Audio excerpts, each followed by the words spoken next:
Première épître de Pierre, chapitre 3. Femmes, soyez de même soumises à vos maris, afin que, si quelques-uns n'obéissent point à la parole, ils soient gagnés sans parole par la conduite de leurs femmes, en voyant votre manière de vivre chaste et réservée. Ayez, non cette parure extérieure qui consiste dans les cheveux tressés, les ornements d'or ou les habits qu'on revêt, mais la parure intérieure est cachée dans le cœur, la pureté incorruptible d'un esprit doux et paisible, qui est d'un grand prix devant Dieu. Ainsi se paraissaient autrefois les saintes femmes, qui espéraient en Dieu, soumises à leur mari comme Sarah, qui obéissait à Abraham et l'appelait son Seigneur. C'est d'elle que vous êtes devenues les filles, en faisant ce qui est bien, sans vous laisser troubler par aucune crainte.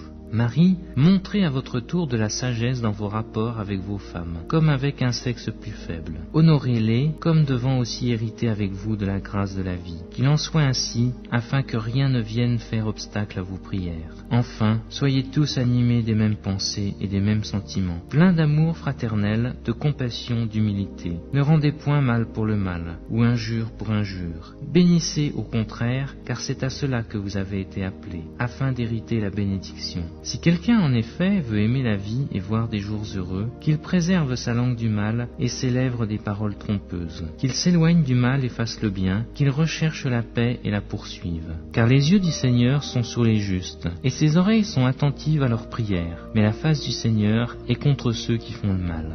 Et qui vous maltraitera si vous êtes zélés pour le bien? D'ailleurs, quand vous souffririez pour la justice, vous seriez heureux. N'ayez d'eux aucune crainte, et ne soyez pas troublés. Mais sanctifiez-vous dans vos cœurs, le Seigneur Dieu, étant toujours prêt à vous défendre, avec douceur et respect, devant quiconque vous demande raison de l'espérance qui est en vous, et ayant une bonne conscience, afin que là même où ils vous calomnient comme si vous étiez des malfaiteurs, ceux qui décrivent votre bonne conduite en Christ soient couverts de confusion. Car il vaut mieux souffrir, si telle est la volonté de Dieu, en faisant le bien qu'en faisant le mal.